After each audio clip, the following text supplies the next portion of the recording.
जेठानी की रसोई, देवरानी का ससुराल। ये है शांति देवी का छोटा सा खुशहाल परिवार, जिसमें शांति देवी सास हैं, उसके पति राम हैं और उसके 2 बेटे विनोद और प्रमोद भी हैं। और उसके बाद अंत में आती हैं उनकी बहू रानी रचना, जो बहुत खूबसूरत और मॉडर्न है।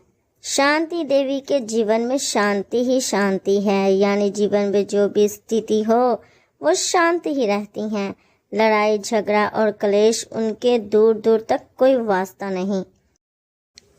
बड़े बेटे की शादी से कुछ दिन पहले शांति की बड़ी दीदी उससे मिलने आती हैं और कहती हैं, अरे शांति, तू तो बड़ी ही शांत मूड में रहती है, लेकिन तुझे मैं बता दूं, अब तेरे बेटे की शादी होने वाली है और तुम्हारे घर में बहू आने वाली है। और बहू के आते ही लड़ाई झगड़े शुरू हो जाएंगे, क्योंकि बहू के आने से घर में शांति और सुकून खत्म हो जाता है। इसलिए मैं कहती हूँ तू भी थोड़ी बहुत चालाकियाँ सीख ले।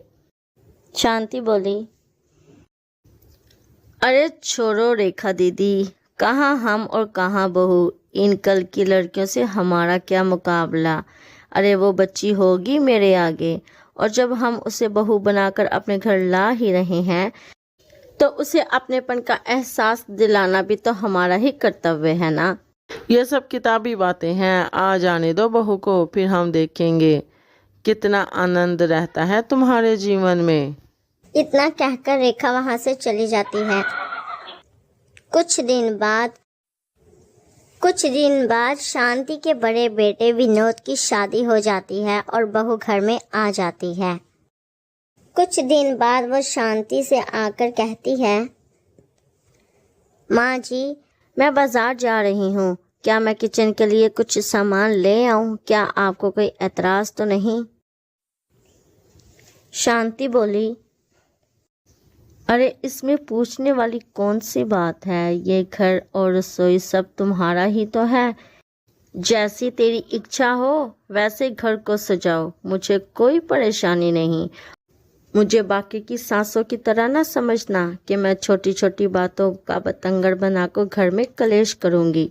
रचना सोचने लगी, अरे किसी की सास भला इतनी भी अच्छी हो सकती है? किसी की सास तो घर में एक चम्मच ना लाने दे, और मेरी सास ने तो पूरे घर की जिम्मेदारी मेरे ऊपर सौंप दी। रचना अपने किचन को और घर को अपने तरीके से सजाती है और चलाती है, और समय बहुत अच्छा गुजर रहा था। कुछ दिन बाद छोटी बहू भी घर में आ जाती है और सास और बहू की इतनी अच्छी अंडरस्टैंडिंग देखकर हैरान रह जाती है और सोचने लगी, अरे मैंने तो सोचा था अपने ससुराल जाकर अपनी सास के मन में अपने लिए खास जगह बनाऊंगी, मगर यहाँ तो मेरी जेठानी ही कब्जा किए बैठी है। ये सारी बात वो अपनी माँ को बताती है और उसकी माँ कहती है, अरे तू फिक्र ना कर, तू बस एक काम कर, जो भी काम तेरी जेठानी करे ना तू उसके उलट करना, और वो दिन दूर नहीं जब तुम्हारी सास तुम्हारे गुण गाएगी। मैं समझ गई माँ, अब मैं ऐसा ही करूँगी। अगले दिन बहू अपनी सास से कहती है, माँ अगर आपको कोई एतराज ना हो तो मैं आपसे एक बात कहूँ। माँ आपको पता है फ्रिज में से कितनी खतरनाक गैस निकलती है, इसलिए मैं चाहती हूँ हम फ्रिज किचन में से निकाल के बाहर हॉल में रख दें। इस तरह हमारी छोटी सी रसोई की जगह बच जाएगी और खुला खुला भी लगने लगेगा। अरे वाह, मेरी छोटी बहू तो बहुत ही समझदार निकली। बात तो तूने बहुत ही अच्छी की। हाँ ठीक है, देख लो, जहाँ चीज कहे वहाँ रख लो। बड़ी बहू आकर कहती है, फ्रिज की जगह तो किचन ही होती है ना माँ जी, इसलिए मैं कहती हूँ फ्रिज को किचन में ही रहने दें। इससे पहले कि शांति कोई जवाब देती, छोटी बहू बोल पड़ी, नहीं हम हॉल में ही फ्रिज रखेंगे। दोनों बहस करने लगी। शांति देवी बोली, देखो तुम दोनों देख लो, जो सही लगे कर लो। मुझे ये लड़ाई झगड़ा कलेश बिल्कुल भी पसंद नहीं। फ्रिज माइक्रो की बहस, यहाँ तक कि किचन के मसालों की भी बहस की उन्होंने कसर ना छोड़ी। सोफे की जगह बदलने की बहस। आखिर दोनों बेटे उकता कर अपनी माँ के पास आए और बोले, माँ, तुम घर की जिम्मेदारी अपने सर ले लो। इन नकमियों से तो ना कुछ हो पाएगा, बस झगड़ा ही करेंगी ये। मगर माँ किसी तरह ना मानी। आखिर वो दोनों अपने पिताजी के पास आए और सारा मसला सुनाया। पिताजी ने फैसला किया, इन दोनों बहुओं को गांव वाले घर में भेज देते हैं।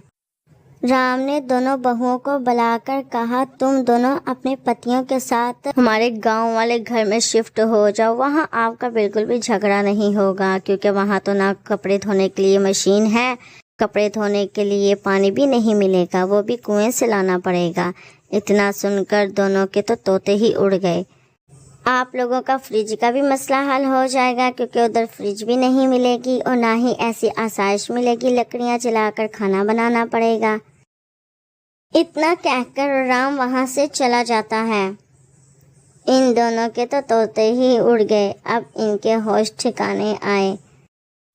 इन दोनों को ही अपनी गलती का एहसास हो गया और उन्होंने एक दूसरे से वादा किया कि हम दोनों एक दूसरे की बात मानेंगी, झगड़ा बिल्कुल भी नहीं करेंगी।